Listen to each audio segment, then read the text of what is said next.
All right, ladies and gentlemen, good evening, and welcome to Use of Philosophy for Living Health. Just one quick announcement. I'm doing another class with Port Townsend School of the Arts, so there's a little handout there. The last two sold out, so if you're interested, sign up soonish. This is going to be a bigger one, though. People said do something bigger, so I said, okay, we'll see if it works. I have no idea, but it's going to be a sort of fun, not brutal, maybe brutal. A little mix of brutal and fun. Introduction to the life philosophical. And really the idea here is to take some very concentrated time over 3 days, a mix of, quiet reflective time and group work to sort of talk about, investigate, and kickstart this notion of how does one really begin to ask these deeply penetrating philosophical questions, and of course then how does one begin to answer them. So that's really going to be the driving force over those 3 days. So if you're interested, there's all the information. All right, uses of philosophy for living health. Now my first approximation for understanding why we need this topic is your society hates you and wants you to be sick. Now that is a quote from me. And I think really to understand health in our current context and the uses of philosophy relative to health, one needs to understand this concept. Our society hates us and wants us to be sick. And I forgot my glasses, so I'll have to do my best here holding this out. Why do I say this? Well, let's look at the statistics. A new government survey, this is from the CDC, estimates, thank you, reading glasses, bless you. Oh, good Lord, those are too much reading glasses. There we go. A new government survey estimates that nearly 80% of adult Americans do not get the recommended amount of exercise each week, potentially setting themselves up for years of health problems. Now that's the CDC, Centers for Disease Control, 80% of adult Americans. So that's a pretty significant chunk. And by the way, all they recommend is 150 minutes a week. So that's 20 minutes a day of moderate aerobic exercise. And we're not doing it. This is astounding. Not only are we not doing it, but the 150 minute a day number was derived by these large studies, aggregates of other studies, in fact. And what they determined was your chance of mortality declines if you exercise more or around 150 minutes a week. I would like to suggest that not being dead is a very low bar when you measure health. Now, not being dead is an important part of health, I will grant you that. But I'm not sure not being dead is really what we're shooting for when we talk about health. So it's good because it helps you not be dead, but really that's not the same thing as being vital and vibrant and alive. The numbers look very much more like you want to get about 450 to 500 minutes a week as a minimum for any higher standard of health, but we'll talk about that. But even this unbelievably low, hey, look, I'm not dead level of health, we're not meeting. 80% of Americans not meeting. So that's not very good. More than a third of American adults are not getting enough sleep on a regular basis. So this turns out to be something like 40%, again, a CDC study. Now, every possible medical study has shown that sleep deprivation is unbelievably bad for you in every possible way. Depression, anxiety, stress, physical disorders, fatigue, just everything is all wrapped up with that. And yet more than 30%, it's really on up towards 40% of Americans, are not getting enough sleep. And by the way, these are generally in self-reporting studies. Other studies that have done not self-reporting but have actually tracked people suggest the numbers may be very much worse. Because anytime you get a self-reporting study, people tend to lie in whichever direction they think will make them look good. My favorite example is they did a big survey of people asking them how much alcohol they drank, and at the same time they were collecting their garbage. And what they found was that the self-reported numbers of people, the amount they drank, and the amount of bottles they found in the garbage can did not correlate strongly at all. And there's every reason to believe the same thing is happening with these sorts of reports on sleep. But even with just what people are reporting, at least 30, high 30s, low 40% of Americans are sleep deprived. The American Academy of Sleep Medicine and Sleep Research Society recommends that the age 18 to 16 years sleep at least 7 hours each night to promote optimal health. So the minimum is 7 hours a night, and we're not getting that. By the way, for young people, the optimal tends more towards 10 hours a night. And we're absolutely systematically depriving young people of sleep as a cultural decision, one of the things that we've decided to do. Percent of adults aged 20 years and over who are overweight, including obesity, 70%. See the other numbers on exercise, right? So 70% of our adult population overweight or obese. That's an astounding number. About 90% of Americans fail to meet the minimum fruit and vegetable consumption guidelines. 90% of 90% of Americans fail to eat enough fruits and vegetables. So on one hand, we're overweight and obese, and on the other hand, we're still not eating enough fruits and vegetables. So it's not just that we're eating a lot, we're eating a lot of all the wrong stuff. I mean, it would be one thing to be overweight and to be getting lots of fruit and vegetables, right? That's a possible mistake you could make as a culture. We're not making that mistake. We're eating way too much and still not eating fruit and vegetables, which is impressively wrong, right? I mean, when you think about it, that's just really going wrong all the way. So it's kind of good for us, I guess. If you're going to go wrong, do it in spades. Let's see. Living alone correlates with an 80% increase for the risk of serious depression. This is from a Finnish study. This has been backed up by another study that was done in the UK. Other studies done in the United States suggest the same thing. And by depression here, they're tracking the use of antidepressant prescription drugs. So this is a pretty serious level of depression. This is mild depression, I don't feel good, self-reported. This is I'm actually taking prescription antidepressant medication. So a fairly rigorous bar there. So we know that living alone correlates strongly with higher rates of depression. Then you get the next number. According to the U.S. Census Bureau, the proportion of Americans who live alone has grown steadily since the 1920s, increasing from roughly 5% of the population to 27% in 2013. In many areas, this is up to 50% of the population lives alone. So, thank you. Sure you do. That's all I read those numbers. Thank you. So by any measure of the most basic elements of health, our whole society is sick. This is not an individual problem. This is a social pattern into which we are habituated and raised. It begins when we're children and follows us our whole life. Now, of course, there are exceptions. But when 90% of the population is eating a diet that does not allow them to consume enough fresh fruits and vegetables, when we live in the country that produces more fresh fruit and vegetables than any country in the world, that's weird. And it's not by accident. This is not random. It's not that 90% of Americans lack willpower, or 90% of Americans are ignorant about what they should eat. It's that 90% or all Americans are subjected to social pressures that run strongly contrary to consuming food that is good for them. Same thing with exercise. People know they should get exercise. People generally feel better when they get exercise. And yet 80% of Americans are not getting even the rudiments of sufficient exercise to be not dead. To just have that basic level of health. Again, this is not a lack of willpower. This is not some sort of personal failing. This is not all Americans are idiots.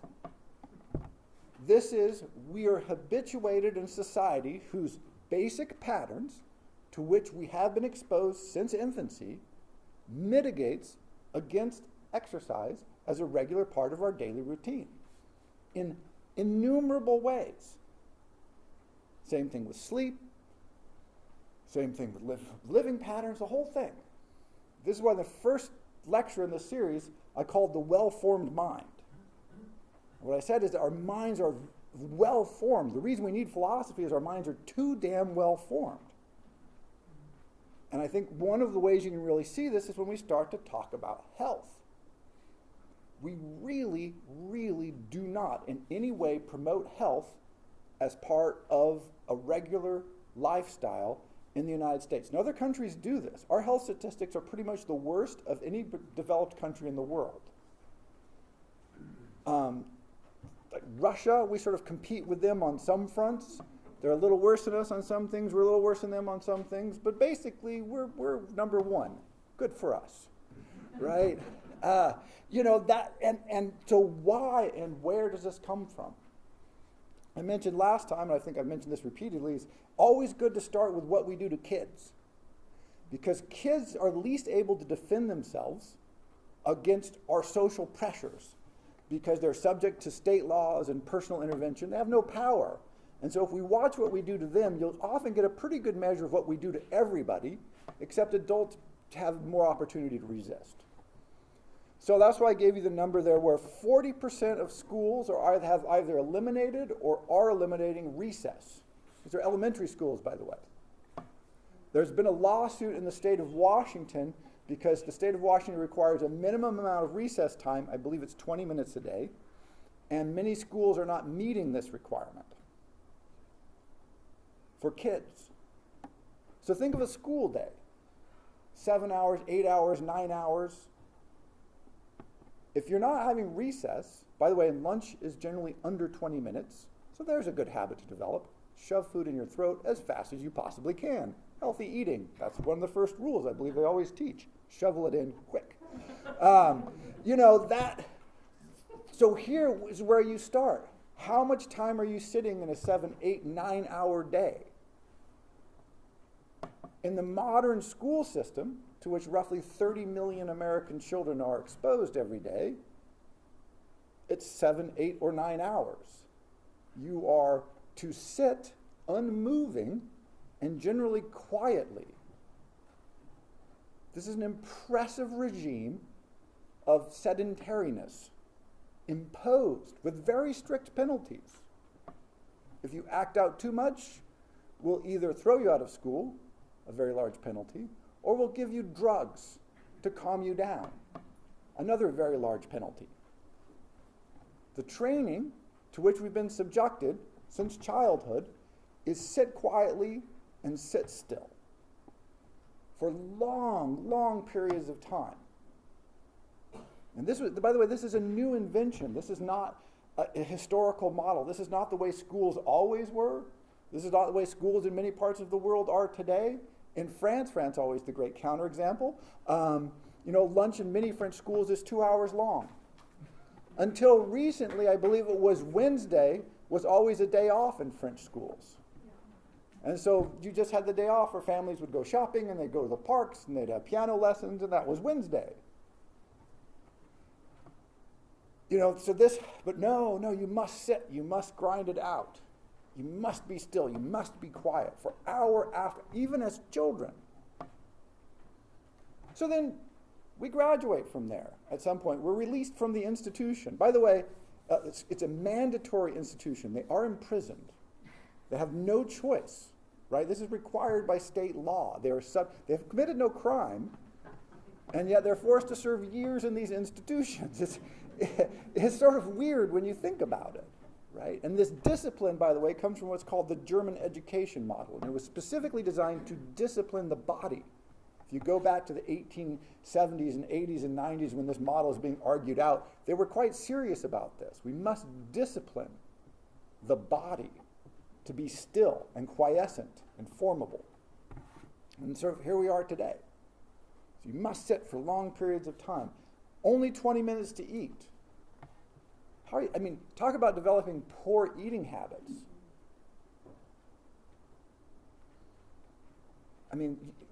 One, what kind of food can you eat and enjoy in 20 minutes? Not much. So go, eat, go back to class, Sit, sit, sit, sit, sit, go away. This is the pattern of your education.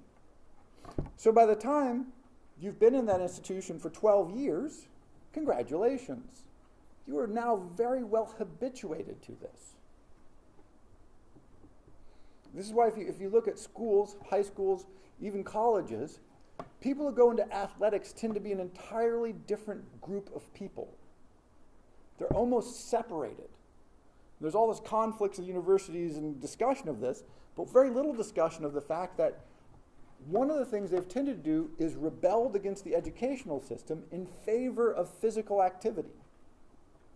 And so people say, oh, they get to college and they aren't prepared. Da, da, da. It's like, right, they aren't prepared because what they've said is, no, I'm not going to sit. I'm not taking it. I'm going to run around. I'm going to do things with my body. I've said this before. The only part of the modern university that the Greeks would understand was the football team. The rest of it would baffle them completely. Why are you inside? Why are you sitting down? Why aren't you arguing? Why aren't you walking around? When do you do gymnastics training? Why are you wearing clothes? It would all of this, I always want to see Socrates show Socrates a research library, right? Because he didn't believe in writing things down. He was anti-writing. That's why Plato wrote all of Socrates' stuff, because Socrates is like, I don't think you should write things down. I don't trust books. So the library is not going to impress him at all. But he went in for physical training, very rigorous physical training. He fought in the military. He was renowned for his stamina and his courage. Football, he could understand. Library, not going to make a lot of sense to him. Right? But it's just become that exaggerated. It doesn't have to be that exaggerated. It's become exaggerated. Because a certain percentage of our society at some point begins to rebel. But the general pattern is very clear. So now you have a job. Congratulations. The average commute is something like 35 or 40 minutes a day. Sitting. This is not a walking commute. It's a sitting commute. And we want to park absolutely as close as we possibly can to wherever we work. Because if we have to walk to where we work, that is evil. That is a curse. And it's bad for us. We know this. And then most of our society, when they get to work, sit.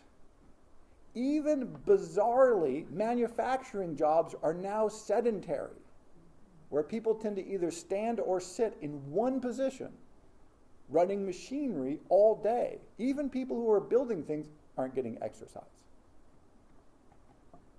Think about how difficult it is in almost any work environment to be sweaty. If you're sweaty, maybe covered with a little rain and a little mud, that's not professional. Might be healthy to ride your bike to work on a rainy day, but not professional. Very high, societal pressures against getting sweaty. You're not supposed to sweat, at least not in a professional environment. And then we commute home. Often we have limited lunch breaks, by the way. America is not the country of the 90-minute or 2-hour lunch break. So you get home, now you're exhausted. The reason you're exhausted is not because you've been working so hard. It's because you've just been sitting for 10 or 11 hours. And it is terrible for the human body to sit for hours and hours. It's worse for you to sit 8 hours a day than it is to smoke a pack of cigarettes a day. There's a lot of new medical research that suggests that very strongly. Better to smoke cigarettes and exercise than not smoke cigarettes and sit. Which is shocking, because we know cigarettes are terrible for us. But sitting is worse. And think about what we do. So you get home, you're physically exhausted and drained from lack of activity. And then we proceed to consume our average 24 to 27 hours of TV a week, which is just astonishing. That is terrifying to me, but hey, whatever, but that's the pattern. And that's how you avoid getting 20 minutes of exercise a day. It's hard to avoid that, but we do it successfully 80% of the time. And so it is in no way surprising given those patterns and those pressures, that we have the numbers that we do. And these are just a few. You can look at all the research. All the research says the same things. In fact, it's become so bad that our life expectancy is beginning to shorten.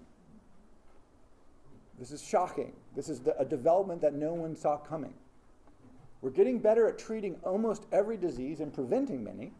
Cancer death rates are falling, and yet our mortality is becoming shorter.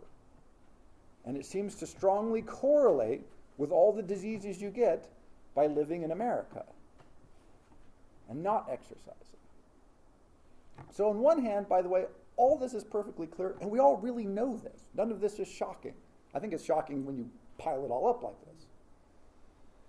But this is why I say this is not an individual issue, it's a social issue. And if philosophy allow us to do anything, is to reflect on ourselves, but in relation to the society in which we find ourselves. Remember, you did not choose your culture. You were born into it. The patterns that you acquire before you become an adult are generally imposed upon you, not chosen by you. But at some point, roughly, hopefully nowish, we start thinking, hey, wait a second, I don't know about this. Maybe you think, well, is this a good pattern? If nothing else, is this a good pattern for me? You can make an argument on the social level and say, is this a good pattern for our country? No, by the way, no, it's not. if you're wondering, the answer is no. If for no other reason, it's really hugely expensive. If you look at all the debates about trying to provide health care for our citizens, one of the problems is when your citizenry is living this way, it's incredibly expensive to try and treat their health problems, many of which are voluntary. So, that, if for no other reason, but look at it at an individual level. Say, okay, whatever my society is doing, fine, but what about individually? Now, this is the difficult part. Because one of the questions you then have to ask yourself is, well then, what does it mean to be healthy? Culturally, we tend to say we're healthy if we don't have a broken bone or a spear sticking out of our chest, right? Or if you have a stroke, you're not healthy. If you're getting better, then you're fine. If you break your arm, not healthy. If it's set, you're fine. Flu, not healthy. Recovered, fine. Again, this is just the most ridiculous definition of health possible. Right? Doesn't vitality, robustness, thriving, energy, drive, joy, all those things, right? Again, if we go to the Greek word for health, it's oidomio. It's also the word for happiness. You can almost use them interchangeably because they mean to be possessed by the blessings of God. And we generally translate the word as happiness, but really, it can also be translated as health. It's that close. It means to be thriving or flourishing because it means to have, basically to have God in you. And so a lot of the writing about happiness in the Greek world, and all the Greek philosophers, is also at the same time writing about various aspects of health. And they wrote about this a lot. And they came up with all kinds of ways of thinking about this.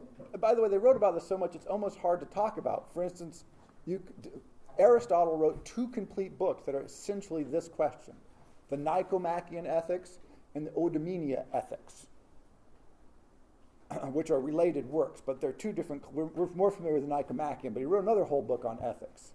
But what they talked about with ethics was, how do you live a full, healthy life? At roughly the same time, Mencius was writing his works. And the central question of Mencius's works are, how do you live a full, healthy life? And neither of them, and no one else I can find, says, sit a lot, eat bad food, don't sleep well, experience a lot of stress and anxiety, and everything will be great. I haven't found that philosopher yet. They may be out there. I'll keep reading and looking. But so far, no luck. But this is what we're told, by the way, and this is why I wanted to really emphasize. This is not a mistake. Think of every choice you're given as you go through your life. Is it better to work in an office or outside? Social pressure-wise, it is very much better to work outside. No, inside. If you're a landscape architect, you work inside, you're a fancy person. If you are a gardener, you work outside and you're an illegal immigrant. Right? This is the rule. And you can just go on, and the pressure is very strong. STEM, all the students today, science, technology, engineering, mathematics. Inside, inside, inside, inside, and inside. Sit inside and your life will be good. Go outside and your life will be bad. You will be a second-class citizen. We know this. It's built into our whole educational outlook. And then as adults, this is very strongly reinforced, if for no other reason, through consumption culture. Right? If you're going to afford these nice things that will make your life good, you have to have a job that provides a kind of income for these nice things, which generally means sit inside. And the more income you have, it does not necessarily, but it does correlate pretty well with the increases in stress, responsibility, competition, greater risk, greater loss. If you have a high-paying job and you lose it, can you replace it? Right? Stress also correlates there. It's weird. Poor people tend to report much lower levels of anxiety and stress. You would think they would have higher levels, but they tend to report lower levels. And so, we have these patterns, again, pressed on us. How important is your body supposed to be? You're supposed to dress nicely, but imagine we all went to work naked every day, or mostly naked, and that you were judged on how you were physically fit. Right? The social pressure would be huge to say, man, I've got to get myself in shape because I want to look good when I go to the office. Right? People would be working out. It wouldn't be, I can tell you, 80% of the country would not be missing their exercise targets if that were the case. No. We dress for success. That's the phrase, dress for success. Cover your body. Your body does not matter. It is incidental to the important things you're going to do in your life. And indeed, people who are over-obsessed with their body, we tend to look down on them. Narcissistic. Right? You're not supposed to be that way. And brilliantly, what we've actually done is we've made looking good unhealthy as well. Right? If you told a Greek or a Chinese citizen of the Mincian or Aristotelian world that you needed to have surgery to look good, they would have thought you had lost your mind. One of the Hippocratic oaths is not to cut people. Literally it is. Don't cut people open, because that's probably not going to help them. So one part of the Hippocratic oath is don't do surgeries, essentially. So to do a voluntary surgery, as they call them, elective surgery, what the hell does that mean? We had a vote and we decided I was going to have, no, it's just crazy. And in the Greek world, again, the citizens, the male citizens, except for in the Spartan world, which include the women, exercised publicly, naked, almost every day. Physical fitness was not random.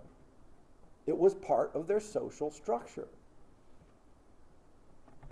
So that, it seems weird to even think about it that way, but it's true. What if we said, we want our citizens to walk, so we're just going to put relatively large parking structures spaced every 3 miles through our cities. So at that point, the most distance you would be 1.5 miles from anything. And so everybody would be walking roughly 3 miles a day. That would be great. I suggest that at a Seattle City Council meeting. right? I think you will be burned in effigy. This is not what we want. We want to go door to door. We want our taxi to drop us, or we want a limousine, or we want to have a parking garage where we work. That's a very high status in many cities. If you have a parking space in your office building, wow, you're a vice president or something. Congratulations. She's the president. She has her own space right there in the parking garage. So we know she's not getting any exercise. Right? So this is structurally built in. So to resist this, again, one of the things you have to do is say, what do I mean by being healthy? How would I know I was healthy? And what should I do to pursue health? These are all, hard. By the way, none of these are easy questions.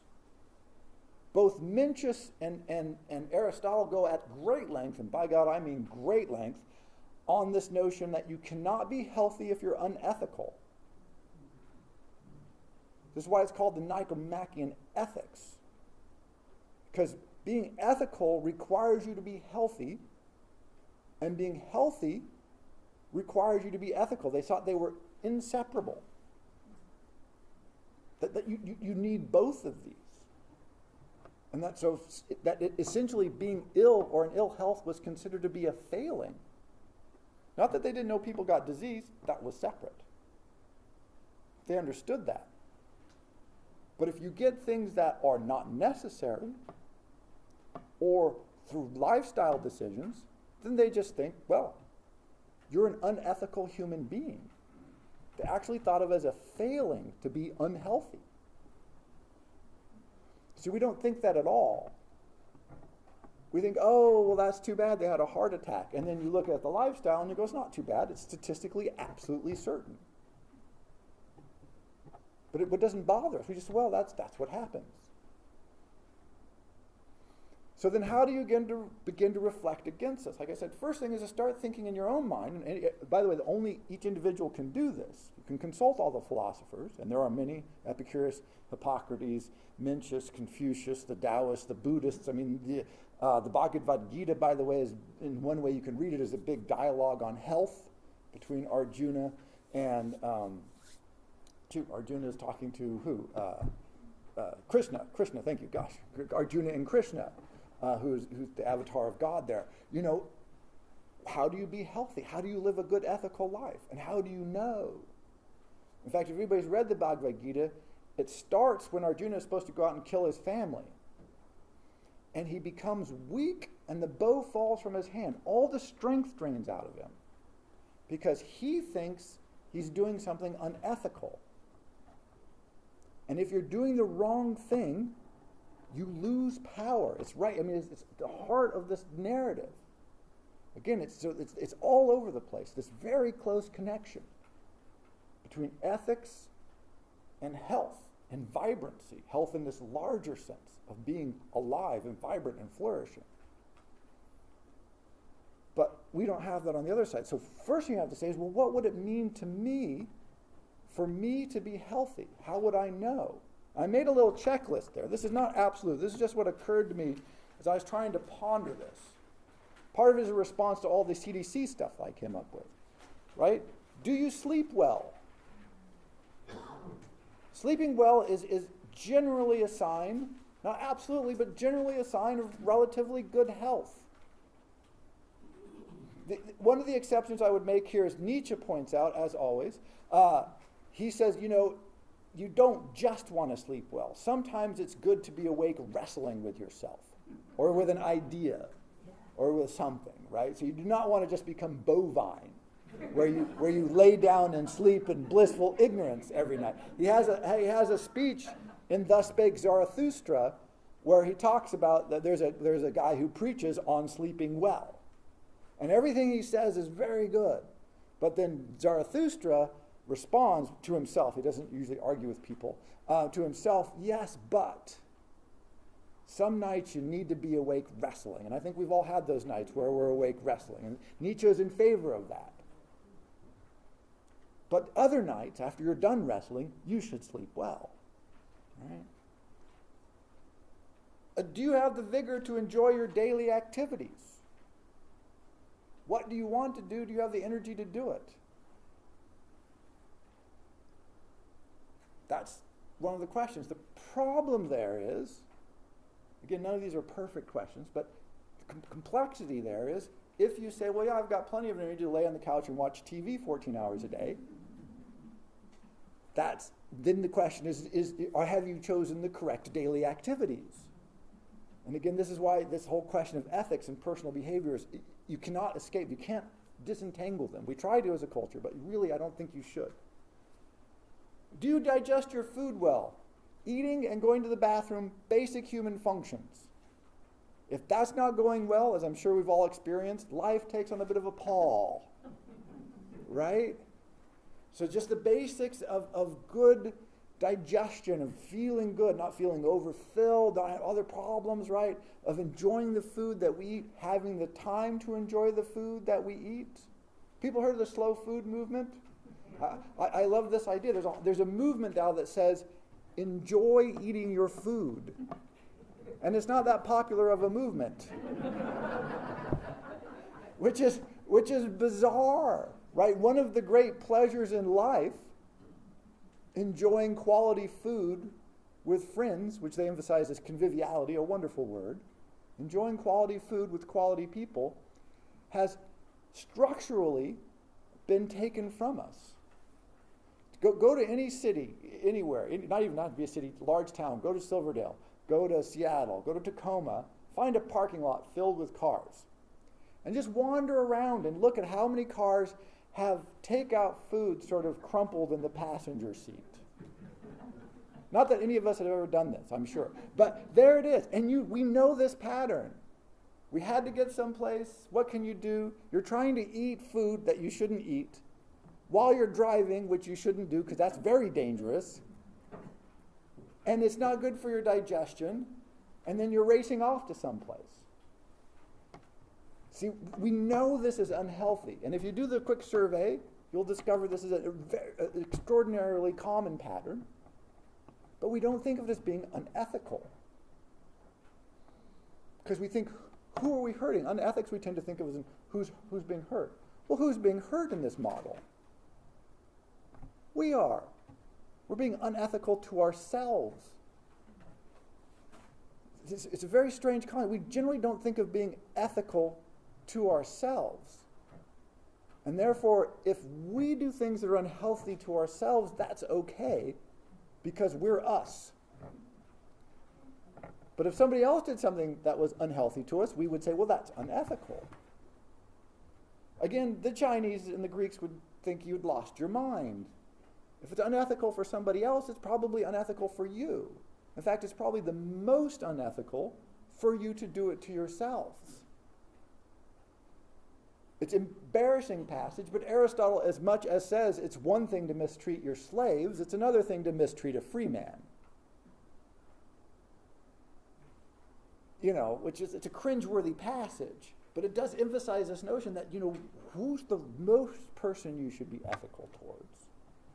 Us, ourselves. Ethics begins at home.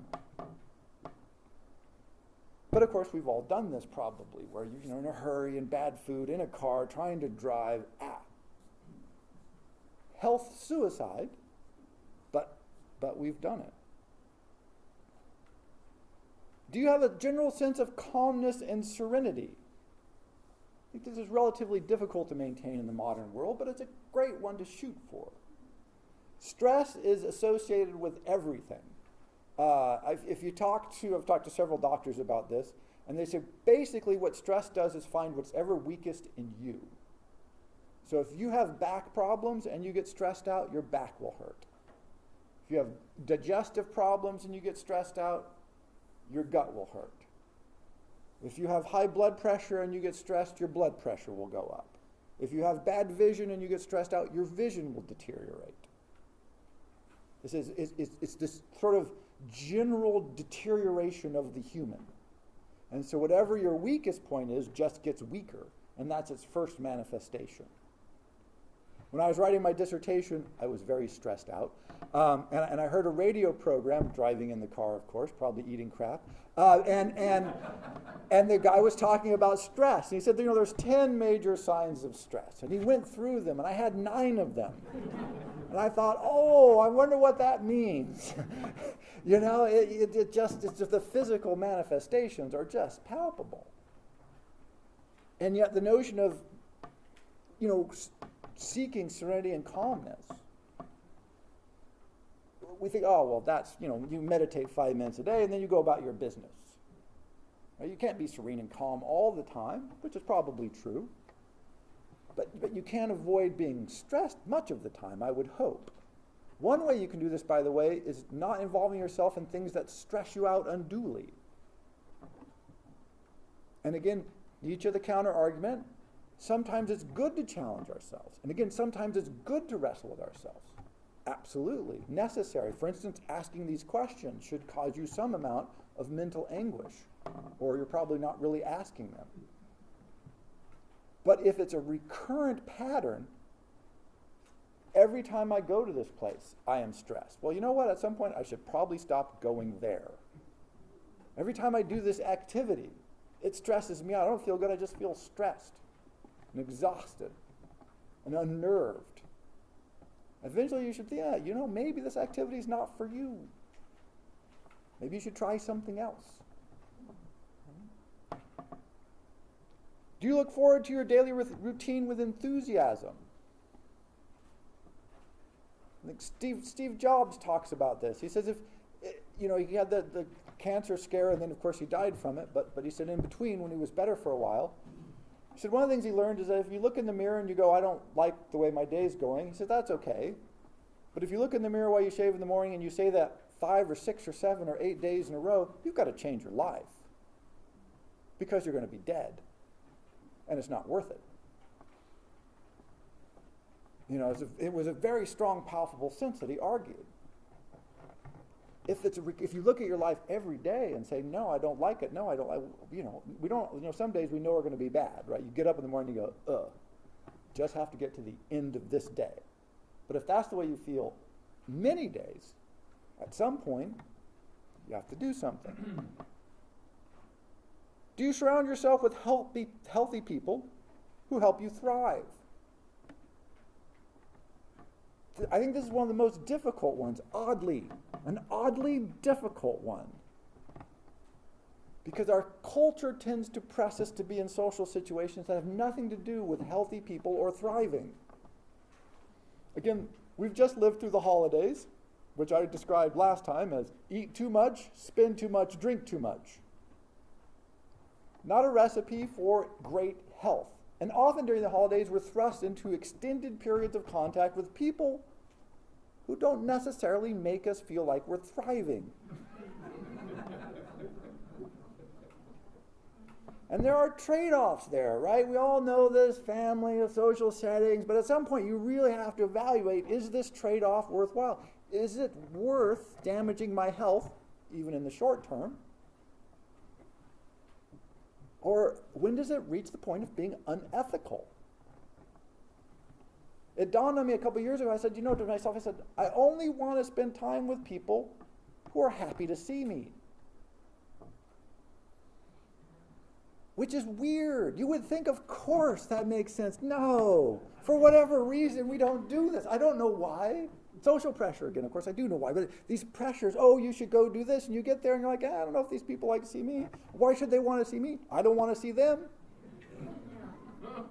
Right? That's not crazy for them not to want to see me when I don't want to. And yet, here we all are. Are we happy and thriving? That doesn't seem to be. I mean, it's just amazing. It's bizarre, and yet, there you go. Do you feel pleasure in your own company? This is a big one. Because I run an experiment in my pop culture class every year, which is hilarious that I teach such a class because I know nothing about popular culture. But I teach the class, and for a week I say, that's it. You're Amish. No TV, no cell phones, no computers, nothing, zero, no technology. You can only read books published before 1900, no magazines, just zero. No radio, you're Amish. The number one complaint that my students come back with is I'm left alone with my own mind and it drives me crazy. And so I don't do it. So I turn on the radio, I turn on the TV, or I watch a movie because it's just unnerving. Right? But if you don't like your own company, if you have to constantly distract yourself from yourself, again, the philosophers, ancient, not ancient, modern, are pretty clear. This is not a good sign. So, but those are just a rough checklist, right? That if you start pondering this, the first use of philosophy is then to start pondering this. Does our society encourage us to sleep well? Answer, no. If you look at all the rules for sleep hygiene, one of the main ones is watch no screens for about an hour before you go to bed, because light like that throws us off. And yet, TV commercials, movie commercials, watch screens, have the TV on, have just constantly until you fall asleep, or have it on when you fall asleep. That continual presence. By the way, I always find this unnerving again, because in 1984, George Orwell said this would be part of Big Brother controlling your mind, is they would force you to have a TV on all the time. The part he got wrong is they don't have to force us to do that. They have to suggest we do it, and we go, that is a great idea. And then when you try to take the TV away, they fight you. Big Brother's trying to take my TV. But it's just the other way around. We don't know. No. I need that constant pressure. But all the sleep studies say this is terrible for you. Do you have vigor? Are you vigorous? This is not a question people ask you. So what do you do for a living? I'm vigorous. Right? Which might be a euphemism for, I'm a rent-a-boy. That's going to be my next career. But there's this notion, right, that we don't, the questions are always about career status, which we then correlate very strongly with money. What people really want to know when they say, what do you do for a living, we should just give them a number, because that's what they want. Yeah. And by the way, make up an atrocious number.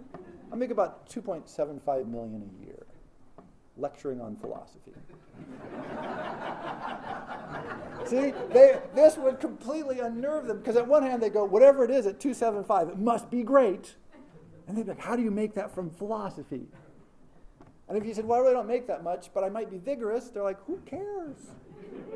We're not interested in your vigor. Do you know how many stories there are, if anybody follows sports, how many stories there are about athletes going bankrupt? Oh, those athletes, they went bankrupt. Oh, they went bankrupt. Oh, they spent all their money. Oh, they went bankrupt. Oh, they went bankrupt. They don't go bankrupt any faster than business people do.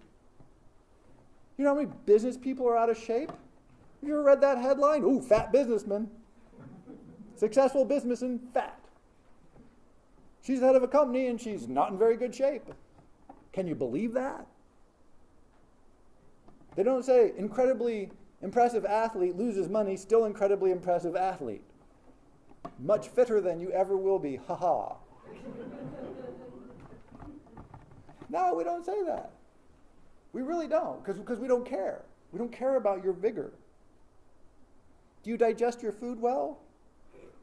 No, they've just announced a new Big Mac. 2 new Big Macs, actually.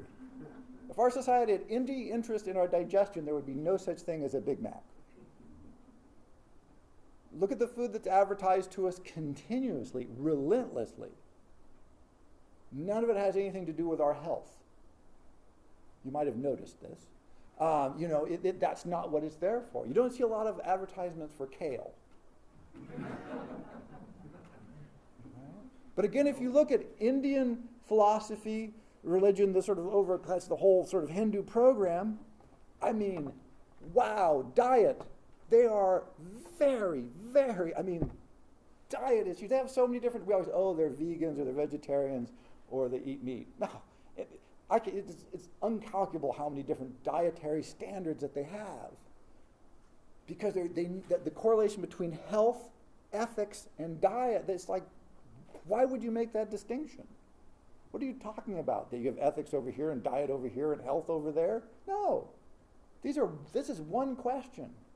They don't disaggregate it. If you look at Indian dating sites, which I always recommend, one of the things they always or almost always list is your dietary standards and restrictions. Because that's an ethical, it basically tells you a lot about who you are ethically and health-wise. So they think this is significant, like how tall you are and how much money you make and, all those other issues that we always put in there. But they're also, hey, this is who I am as a healthy, this is how I think about ethics and living. We just don't have that. Do you look forward to your daily routine with enthusiasm? I mean, the trope of the person dragging themselves to work is roughly, drilled into our society. So we have this weird double narrative where on one hand, we're free. Congratulations, you're free, and everyone's dragging themselves off to work. One of these is a lie. Or at least you have to ask, why would free people consent to put themselves in a position where they were not enthusiastic about what they did every day? Why? This is completely irrational. If you are free to choose what you do, free-ish, why would we choose to do things that we were not enthusiastic about? What would drive you to do that? Now, there are many things that can drive us to do this, but it's a question we almost never ask. And we might even say, I am doing this for this reason, and that makes this misery and suffering worthwhile. That is not unreasonable to trade a certain amount of suffering and misery for a greater goal. Epicureans talk about this. Stoics talk about this. Mencius talks about it. Buddhists talk about it. But to do it unconsciously or unthinkingly, no. Nobody allows that. This is called being an animal. The beast is driven to the field with a stick. Heraclitus. Right? If we don't know why we're doing what we're doing, if we're driven to it by some outside or inside force, then we're the beast, then we're the ox. The man goes to the field voluntarily and knows why. The beast is driven to it. Yeah, calmness and serenity. As far as I can tell, our society has no use for that whatsoever. Period. Full stop. I saw, in a very uncalm, one of my friends was taking 5 kids to see the Star Wars movie and said, would you help? I said, sure. So I went with 5 kids to see the Star Wars movie, which is not going to be a calm experience under any circumstances. It's just not a calm movie. And as far as I can tell from the advertisements I see for movies, people don't make calm movies. At least most popular movies seem very uncalm.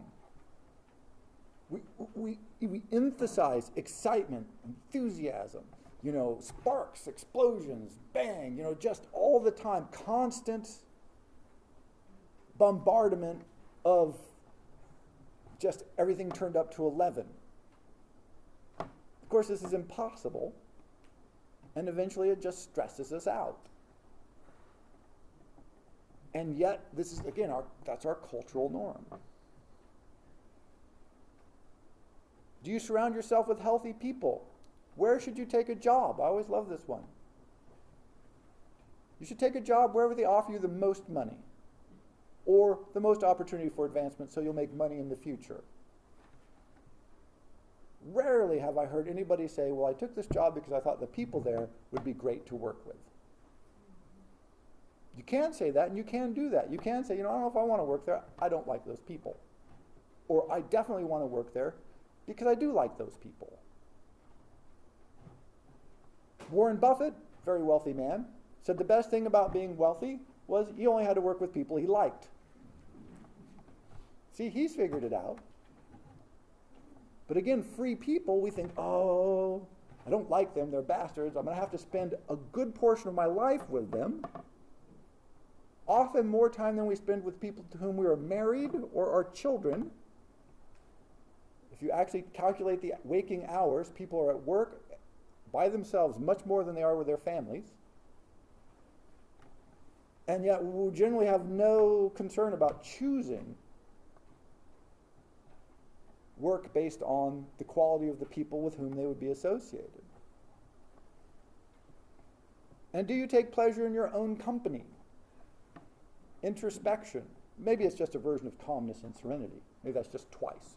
But again, our society puts no emphasis on this whatsoever. Groups, parties, noise, explosions. So for every one of those, if we look at what our society emphasizes, it's not that. And so the moment you think about this, if you do, and you go, I want to work on whichever one, you're going to meet resistance. You're going to be made to feel bad about yourself. Not purposefully. People don't necessarily mean to do this. But you will be turning against the current of your societal pressures. And when you do that, you will immediately and absolutely meet resistance. If you say, I'm going to start riding my bike to work, and you work someplace where people generally dress nice and that's an expectation, and you come in sweaty with a little mud, I'm not talking, just sort of disheveled and destroyed. People go, oh, well, he doesn't look quite the way we think he should. She's not really dressed the way we want her to dress. She's dressed a little more sporty because she's doing sports. Or if you say something, I can't do whatever because I'm going to go for a long walk on the beach, enjoy my own company and get some exercise. Oh, you're antisocial. You don't like us. No, I'm saying I don't like you. You're fine. I'm saying I need to walk on the beach by myself for my own health, my own introspection, my own calmness. Well, I don't like you either. Right? Because this makes no sense to people. Again, at Thanksgiving, but you can do this all the time. If you go out to dinner, or you're at somebody's house, and you go, no, I really don't want to eat any of that. No, you have to. Just a few bites. So no, look, it's no. My friend Pranav Jani, who was Hindu, and he didn't have crazy dietary restrictions, but he did have some. Vegetarian, he couldn't eat meat, couldn't eat things cooked in pans with meat, so he was very careful about what he consumed. But oh my God, going out with him was a nightmare. Not because of him, because of other people. Oh no, it'll be fine. He's like, I don't eat meat. Oh, it's just a little bit. It's just chicken soup. He's like, okay, what part of chicken soup is not about meat? But really people would just press him on this. And they didn't think they were being rude. But when he had to actually sort of draw the line, he ended up being a bastard. And you're like, and he's the nicest guy in the world. I mean, really, there's nobody nicer than Pranav. And then somehow he ended up being a bastard all the time. And you're like, why? It's because just press back. Oh, you don't like my soup, huh? Well, not if you put chickens in it, because I don't eat chickens. Actually, I loved going out with him because I would always eat his stuff. Well, I'll take it. Give me Pranav's, because I'll eat that stuff. But that, but you will sit this resistance, I guarantee you. There is a cost to this. That's why we just don't do it naturally. If we were in culture, I've talked to a lot of people have talked to, traveled in Italy or France, Spain, all this. They say, all of a sudden I'm just eating smaller portions, and I'm fine. Just no problem, because that's just what they serve you. I'm sitting at lunch for 90 minutes, and I don't even think about it. It's just comfortable and relaxing, and I eat a little bit, and it all tastes great. And, ooh, this is wonderful. Because you live in a culture that does that. Most restaurants in the United States, if you sit there for 90 minutes, they start looking at you. Either order some more or get the hell out, because we're turning tables here. That's why we're here. Right? Even nice restaurants sometimes do this. So, that pressure is there, and if you're going to fight back, well, again, you're going to pay the price. And so this is what I mean about uses of philosophy. It's about both looking outside and saying, what are the pressures I'm subjected to? What evidence can I find that, in fact, our society hates us and wants us to be sick? All of it. All the evidence clearly states this is what. So I don't think society means to say this, but this is exactly what happens. We just have all the other priorities. None of them are our health. And so it ends up hating us and trying to make us sick. And succeeding, by and large, by the way, succeeding at an incredible rate. So once you can sort of start pulling that apart, which is a big philosophical project and a difficult one, then you have to ask yourself, what do I think? Oh, that's the worst one. What do I think health consists of? Because again, what's healthy for one person is not going to be healthy for, there's not one answer here. There's innumerable ways to be healthy and thrive and be vibrant. But once you start asking the question, oh, that's going to be challenging. And then the final step, if you start to act on it, oh, now you're in trouble. Now this is where the philosophical push is going to meet a lot of friction. But that's the use of it. So use of philosophy for living health. Thank you very much.